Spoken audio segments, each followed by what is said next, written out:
We, at the Consulate General of Finland, we are delighted to co-host. We have a lot of cooperation with Columbia University in different fields, but we are particularly happy with our cooperation with the Teachers College. And it has been very active, and I want to thank for that. Many Finnish delegations have been so well received at the Teachers College. I want to mention to you that yesterday the government of Finland launched a comprehensive action program, or action plan rather, about how to develop Finnish-American relations. And the program is called 101 Ways to Develop Transatlantic Relations. And so that 101 ways includes many recommendations also concerning educational dialogue, because we would like to see a lot more student exchange, research cooperation, and university cooperation. And it also includes the recommendation to increase the dialogue on educational issues. And this is exactly what we are doing tonight. But I want to emphasize also that this is a dialogue, what we can learn from each other. I think it's about Finnish experience, but it's also how we can learn from each other. And now I would like to turn and ask to the podium great friend of Finnish education and Finland, Sahlberg. And Pasi is a prolific and penetrating scholar, as well as a good friend. And in commenting on the manuscript for Teachers College Press, and in working with Pasi, I've had the fortunate experience here as a visiting scholar working on a book on my own to get to know Finnish education so much better, and also a wonderful person. Now, this book is a brief book, but a big book, much as many brief books have been big books. Michael Harrington's Other America, and C.P. Snow's Two Cultures, and Alberto Hirschman's Exit, Voice, and Loyalty come to mind. It's a big book because Pasi Sahlberg knows Finnish education inside and out, literally as well as figuratively. He's worked for the World Bank, the European Union, and for many years as well on the side for the OECD. So he consequently knows his native school system from the outside, which is rare.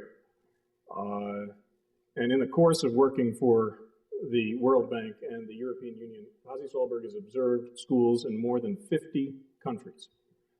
So the context is very important for understanding the significance of this book.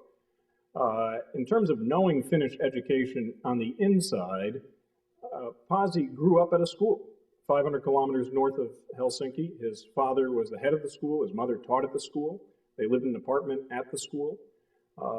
And then he went on to study math and science at the University of Turku, and after that taught math and science at the lower and upper secondary levels for 7 years. After that, he studied education at the University of Jyväskylä, and subsequently worked for the Ministry of Education in Finland, and then the World Bank, the European Union, and is now Director General of something called the Center for International Mobility, a division of the Education Ministry. So that's one reason why this is a big book. A second reason why this is a big book is that with Finnish Lessons, Pasi Sahlberg doesn't pull any punches. In particular, he's frank about the reigning accountability movement built on testing, choice, and data-driven school management.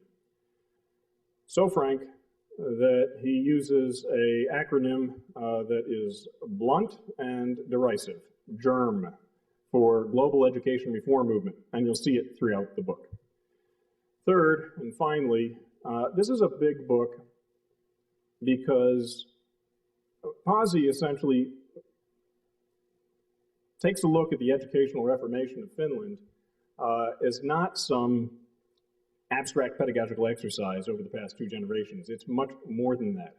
In fact, it confirms for Pasi the case that Adam Smith made 235 years ago in The Wealth of Nations against Francois Quesnay and the physiocrats, that a nation's wealth is determined not by its natural resources, but by its capacity to produce. And on wide display in Finland today, you have that in the telecommunications sector, information systems, mechanical engineering, medical diagnostics, and pharmaceuticals. This book is a special experience, and knowing Pasi so well, I know that his talk tonight will also be a special experience. Without further ado.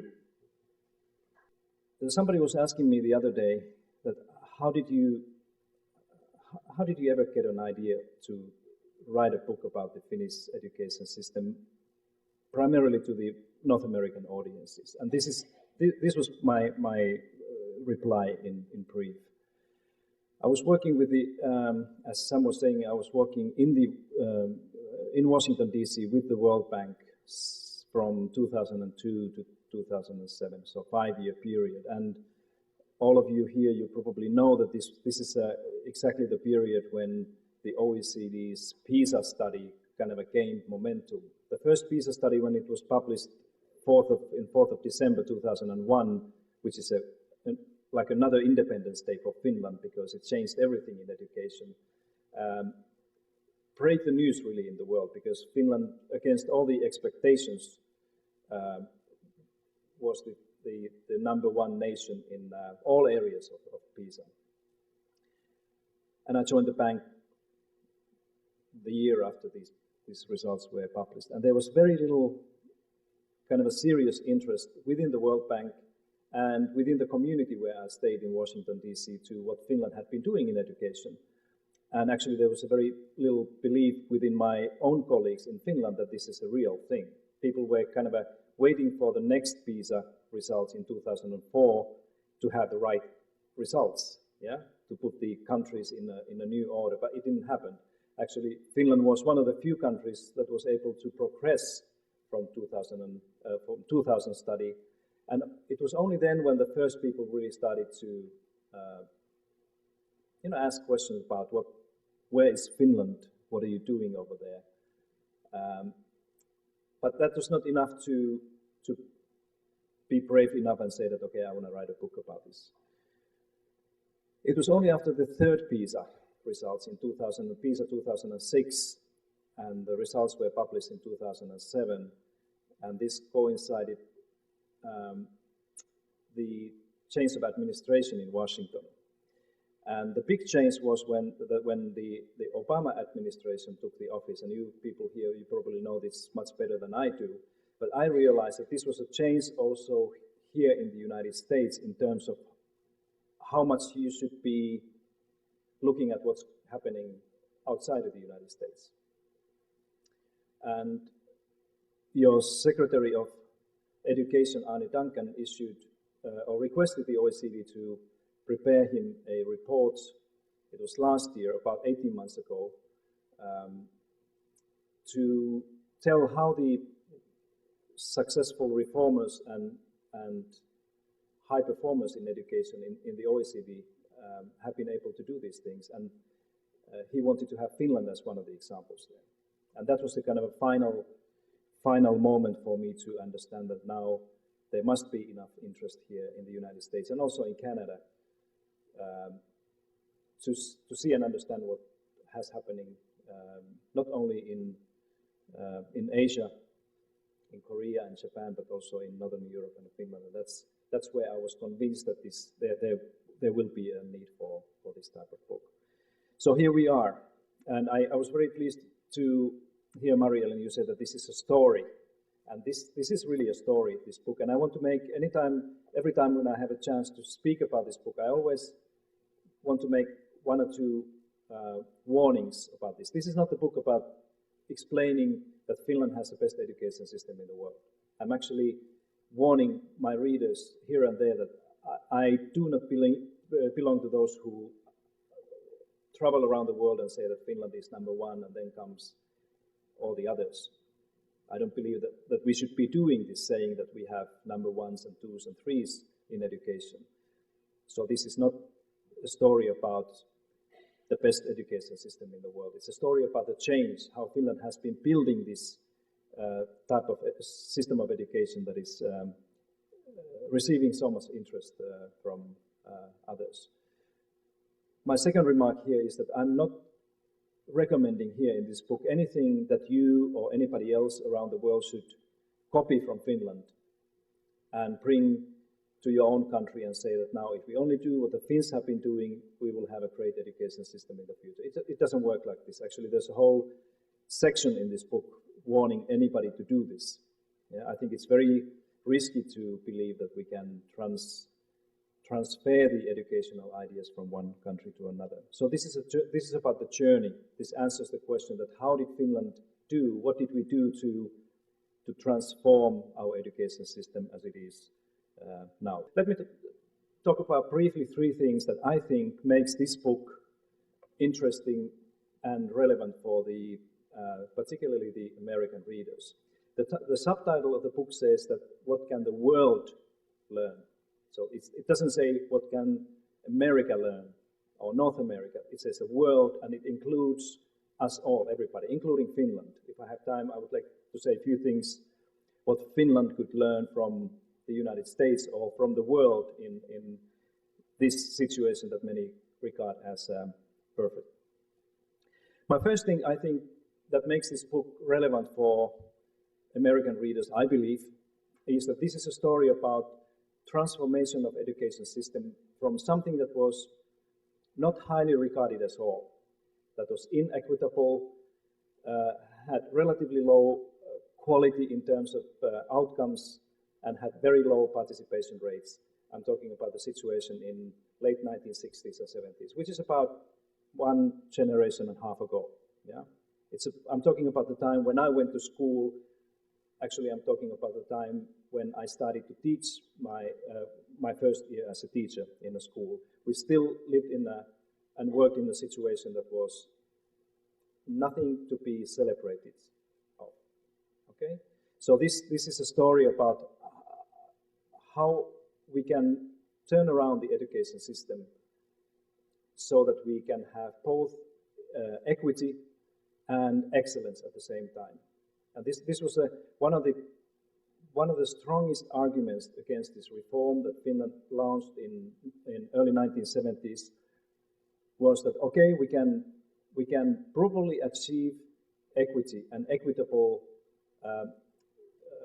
education system that will serve everybody well, but we have to sacrifice the quality. So it's not possible to have good learning and good results for everybody. Okay, or we can design an education system that is good for some, but not for all. So we have to ignore or forget part of the pupils that we have in our school. But in Finland, we wanted to put equity first, and this reform that has been continuing from the 1970s has been driven with the equity as a main driver. And I think this is an interesting thing. It's a very rare, if you look at the education policies today, most countries write their education policies with the excellence and academic achievement as a main driver. You can read it in a language like raising the standards, or raising the bar, or closing the achievement gaps. This is all about the academic excellence and achievement, and I think it's very important.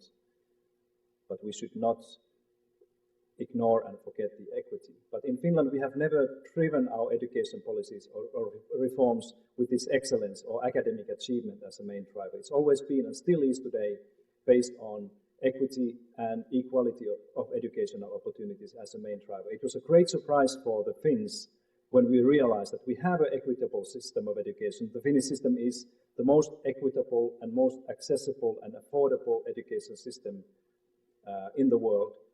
But at the same time, we were able to achieve the excellence, which was not expected earlier. So this was all based on a kind of a longer-term vision or dream. In my book, I call it a Finnish dream, where the dream was that we want to have a good public education for every child, regardless of where they go to school or what type of families they come from. And it was exactly like, I believe, here when your great President Kennedy was making his appeal for advancing the American science and technology by putting the man on the moon by the end of the 1960s. Remember that? Many of you were not here yet, but if you go and see what happened in that presentation, there were many people who were suspicious. They said that, Mr. President, it's not possible. We don't have the technology, we don't have the science for that, we don't have resources, we've never been there. But he had a dream, he believed that this is something we want to do. Just like Dr. King a few years later had a dream. But those dreams came true, just like this Finnish dream that we want to have good school for everybody. There were many people, just like with your President Kennedy in Finland, who said that, thank you very much, but it's not doable. We can never make this. And it was only until the first OECD PISA results were published when we realized that our dream was actually fulfilled, that it was possible to do. That's why I give a high value of this OECD benchmark study, that it has helped many countries to see where they are. I'm quite critical to how the data sometimes is used from these international studies, but there are many. I think we should not deny these instruments as something that can be helpful for everybody. For example, this book would never been written without the OECD PISA, because we would never know that Finland has been able to achieve something remarkable. So the first thing that I wanted to, the first point make here is that this is a book about hope. And I was very pleased today when somebody came to me without knowing this, saying that, you know what, I read your book and it gave me hope. It gave me something to think about, that we can do these things if we really want to do. I'm not ignorant about the differences that the United States as a nation, as a society and culture has compared to Finland. I fully understand that we are talking about completely different entities and different countries and people and cultures. And I'm not even trying to argue here in the book that it wouldn't matter. I think culture and tradition, values, our societies are extremely important. But this is a story about Finland, not about any other country. Now, my second thing, I think that would make this book an interesting reading for Americans is something that may surprise you. Because there are people sometimes coming to visit our schools, and often when they come to see our schools, they also come to see me. And when I work in my office, Center for International Mobility, CIMO, as a part of the ministry, it's a kind of a natural place to visit. People never ask me, where did you get all these practical ideas and innovations that has made your school system so well-performing and high quality? I think many people probably think that we have invented these things ourselves, but that's wrong. And I can tell you here now this evening the answer to this question. If you ask me that, what are the origins of all these classroom practices, the methods of teaching, the student assessment, school leadership, where did you get all these change, knowledge, and school improvement ideas? They're mostly from here, from the United States of America. Yeah? Because you are the leading country.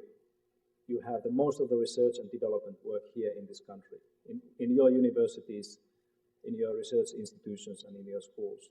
And that's why I think there's a lot of hope. You should never give up hope in this country with your education, because you have everything you need. You're the only country on this planet where you don't need to travel to the other side of the world to look for knowledge and ideas and information. It's everything here with you.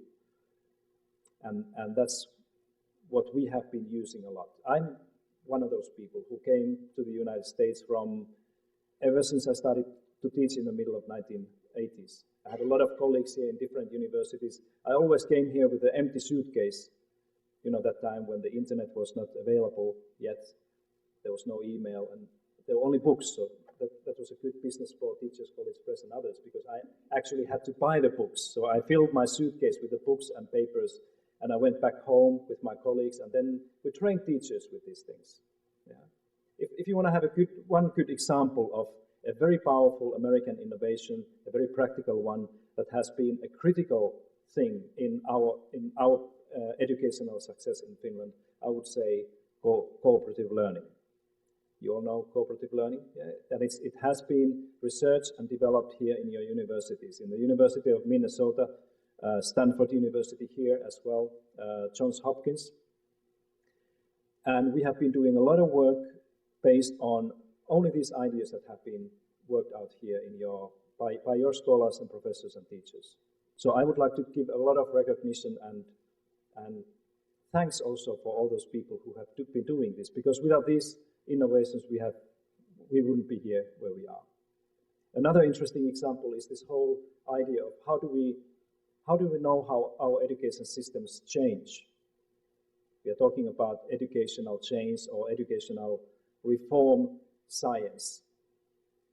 I would say that about probably 75 to 80% of all world's knowledge and research related to educational change is here in North America, in your universities. And about 0% of the global knowledge and research work on educational change is in Finland. We have practically nothing. Yeah? So how do you believe that we can design our reforms and policies if we don't have any domestic change knowledge? We have been fully dependent on research from here and from some other places. So it's a critical factor in our success is the reliance on your innovations and ideas. And for many visitors, particularly from the United States, I say that if you want to see what John Dewey probably would have liked to see happening, come to Finland, because you can see a Deweyan education system in full swing in Finland. The whole spirit of education in Finland is pretty much what John Dewey wrote throughout his life about child-centered education and problem-solving based learning and educating people for democratic life. This is exactly how most of our schools work and how they operate. This is the one point that I raised and emphasized when I was speaking in Chicago on Monday, where John Dewey did a lot of his experimental work as well. Then thirdly, I think this book is, and I hope that this book is interesting for American readers, because you can very quickly see, just like Sam was mentioning, that Finland has been doing educational reform and development work with the very different ideas and solutions than the United States. It's been almost opposite. Like somebody in the Washington DC said to me that I spent 6 weeks in Finland teaching in the Finnish schools, and now I understand that the education policies and reforms are not only different in Finland compared to the United States, but they are almost the opposite. Yeah? And that's why in this book I use this term global educational reform movement that doesn't refer to American way of reforming education. It's a kind of a global orthodoxy of educational development where people believe that we have to do certain things before things will get better, right? And like Sam said, that I've been working in a number of countries, and whenever I have an opportunity to sit with a minister or professors of education, I always ask that, where do you get this idea from? And people normally say that, well, these are the things that everybody's doing. Like, let me give you a few examples of what I mean by this different way of doing things. And Finland is, in this respect, a very, very different place. So we are using American solutions, but we are implementing these, we are designing our reforms and policies in a very different way. One of these big differences is that when many other countries, including the United States, all your states in this country have put in place education policies and practices that are based on competition. The idea that competition is the best way, or at least a good way, to improve the quality of education and teaching and learning, right? Am I right? Yeah. Competition as a driver of change. Let's make our schools to compete against one another. That's why we have the public rank lists and performance data of the schools. Let's make our teachers compete against one another. so that they will be paid differently based on what they achieve. And of course, students are always competing against one another from the university seats or something else. So the competition is a kind of a main idea of educational service. We have been able to, I think competition has also entered in the education sector in Finland, particularly in higher education. But if we look at the primary and secondary or high school level of education in Finland, we are still much more driving our education development through the idea of collaboration and networking and cooperation. We are not allowing anybody to take the data from the system and publish it so that people could see how schools are performing compared to one another. So we are not making that data available. That's why we don't have any standardized national tests that could be used for these types of purposes. We don't have any data about teachers. So when people ask me that, how do you know where the bad teachers are? I said, we don't have any bad teachers. And we don't have any bad teachers because we don't know, we don't have any yardstick to measure this goodness or badness of teachers. This issue of quality of teachers in Finland is the issue of the principal in the school. If the principal has a bad teacher in the school, they have to deal with this issue. And they know, most of the principals, they know what to do. So we don't need any kind of a national thing. So that's why this competition and collaboration thing is a very interesting difference. And I'm not saying that competition is bad and collaboration is good. I think the truth is probably somewhere there in the middle, that we need something, a little bit of both. But if the competition is a kind of a main driver of the change, then I think we will see many things that are not desirable. Then the other one is a choice. And you people who live here and work in this system, you know what the choice, parental choice and student choice in education means. It means that you will see new schools, new types of schools open, the charter schools and independent and private schools as an option for parents who want to have a different type of education for their children. And this is the same, this goes to under the same argument of competition or market-based education policies and reforms, where people believe that school has to be like a shop, where parents can come if they want to, or they can go to another shop and buy whatever they want to have for their children. So this choice is something that we have as well, and I think choice as one form of global educational reform movement is entering into the Finnish education scene. But we have kept this choice so that it may sound silly, but the parents can choose between two identical items, if I use the shop metaphor here. So you can go to McDonald's or you can go to McDonald's. Yeah, we have about the same type of thing in schools, that parents can choose the school, but they're all the same. So our parents cannot really choose a private school or charter school or independent school with a very different programs. We have very few of these independent schools, like we have few Steiner schools, some language schools and so on, but they are very, very few. For most of Finnish parents, there's only one choice, one type of choice, but they can choose from the different providers. You see what I mean? Yeah. So instead of this choice, I think the Finnish policies have been driven much more with the concern of having an equitable or equality of opportunities for everybody. Yeah. So this equity has been more important driver of education policies and change than the choice. And these are two very different things. But if we want to have an equitable system so that everybody will have a chance and opportunity to be successful, it looks very different. That's why we have kept this licensing of independent and private schools in Finland a very difficult and complicated process. By law, we cannot have any private schools that charge tuition fees, because in Finland education is a constitutional human right for everybody, including higher education. So people can never pay for education that leads to degree or qualification in Finland, because it's considered as a human right, and it's free for Finnish young people and American young people or anybody else who is living in Finland. So then thirdly, I would like to mention the accountability as a part of this global educational reform movement. And again, I'm sure that you, my American colleagues here, you understand very well when I mention the word accountability, what do I mean? Yeah. In Finnish language, we don't have the word accountability. It doesn't exist. So if you ever meet the Finnish educators and you want to have a conversation about the accountability in education, they will not probably understand what you mean. Because in Finland, we think that accountability is something that is left when the responsibility is subtracted.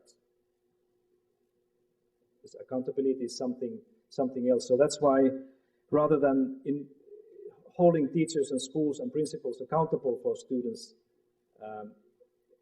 achievement and test results, we are emphasizing responsibility within the school, responsibility of teachers to the parents and children and students as well of what they do.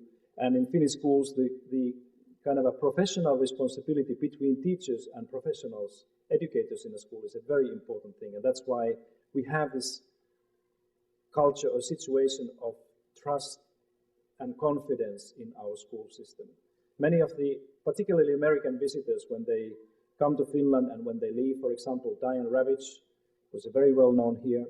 She was with me for a week in September in Finland, and we had a final dinner with Diane, and I said, so what's your most, what is the kind of experience that you're going to take with you that you think is most interesting? And she said that now I understand what this trust means, that she has been reading from different papers, but seeing how and hearing how teachers and parents and students and everybody speak about education and teaching and learning is something very different. So that's one thing.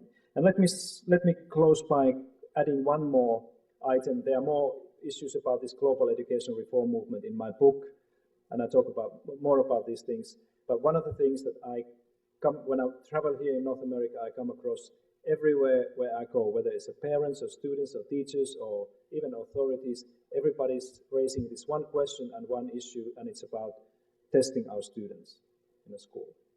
Okay? I think we are seeing two very different types of approaches to student assessment and student standardized testing in the world nowadays.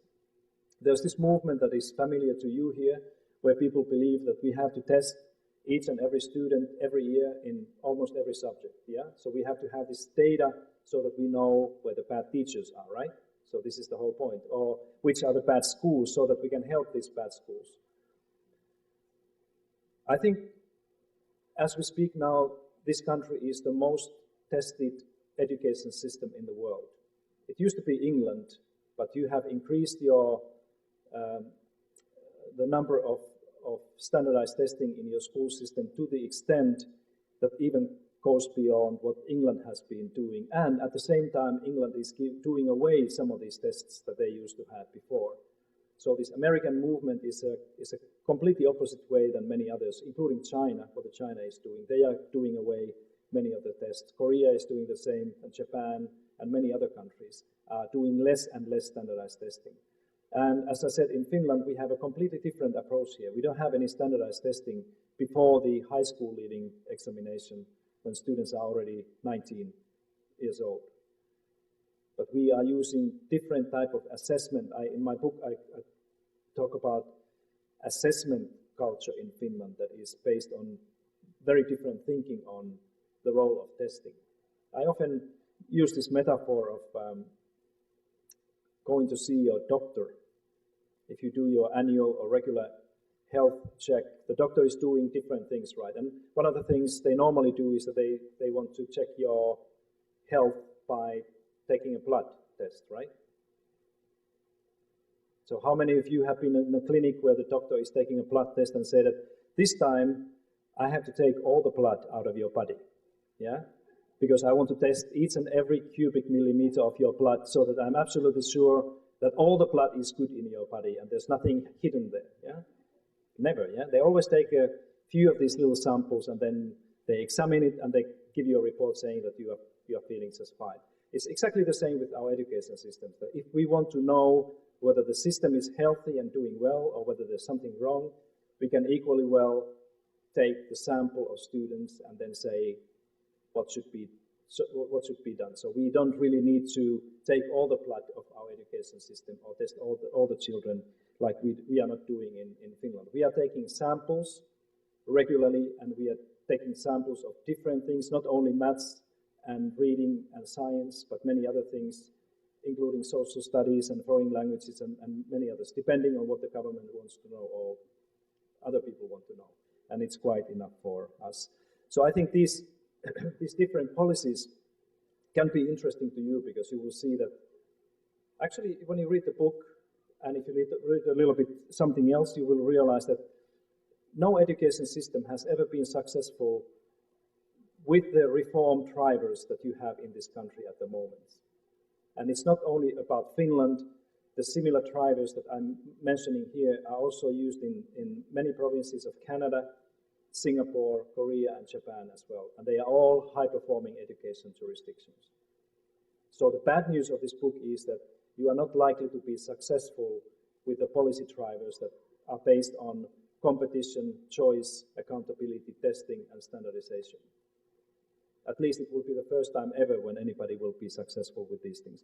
But as I said, my book is not about American education, and my book is not to give any advice to anybody what to do. It's a story of Finland, and I think these differences may probably help people to think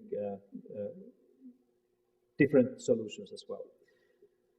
Dear friends, let me conclude by saying that as the title said, that the book is called "What Can the World Learn from Educational Change in Finland?" And this world includes Finland. So many people ask me that, so this is all very interesting, but what can you learn from the United States? And my response always is that we are learning all the time.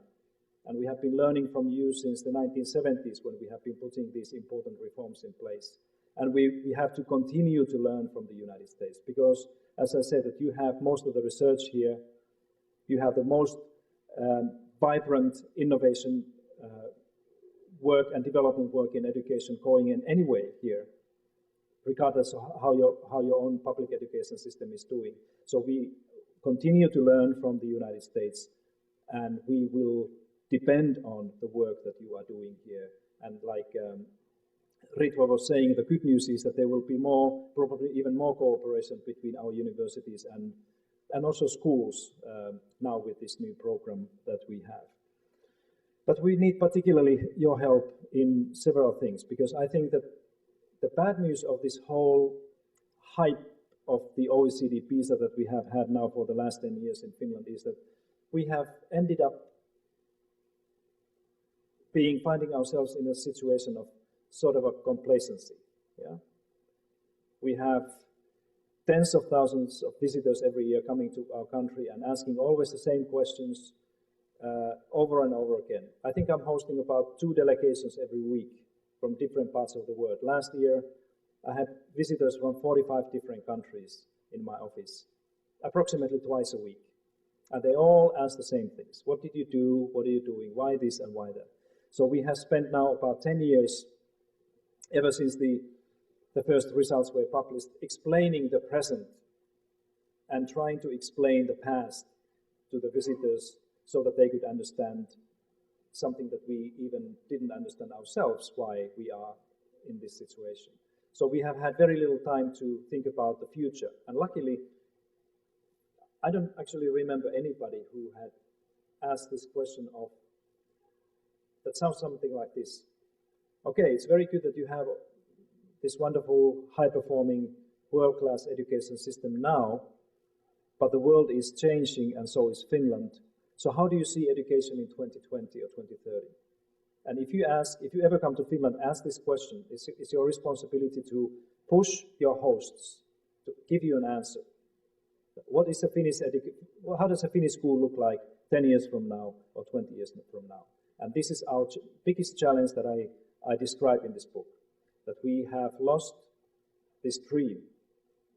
And we have lost also part of our opportunity now because of this 10 years when we have not been able to really move forward. We should have done the next giant leap already 5 years ago when we were still climbing the hill and say that this will be a bold, brave move to the next generation school.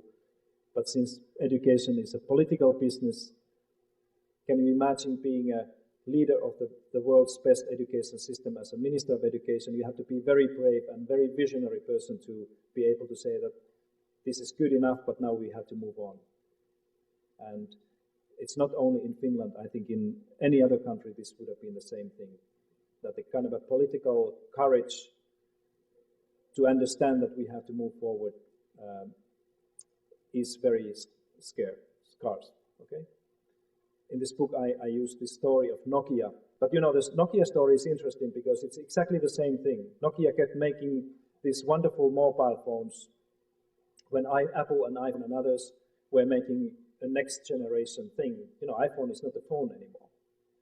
I changed from Nokia to iPhone because I didn't need a phone anymore. I needed a device that gives me internet and email and all these things. But Nokia was believing that, you know, we are the biggest in the world, or we have 40% of the all mobile phone sales, so nothing can harm us. But when the downhill begins, there's nothing you can do. It doesn't matter if you change the CEO or your strategies, you will go downhill a long time. And now the question in my book is that, are we going to see the same thing with the Finnish education? Because we have done exactly the same mistake in education. We are doing it as I speak here, that we have very conservative approach to the renewal of education system. And this is where I would like to see Americans helping us, because this is the country where great innovations and great ideas can be created. And I know that they are there somewhere, but we need help to, you know, move forward with this thing. So don't think that we are done everything. We need to work together. I'm very happy that we are likely to see more cooperation and work together. So once again, thank you so much. Thanks, Sam Abrams, for your help with the book, and for the Consulate here, and everybody who has been part of this wonderful journey. And I'm very proud of this book, and I'm very proud of this opportunity to be here. So thank you so much, everybody.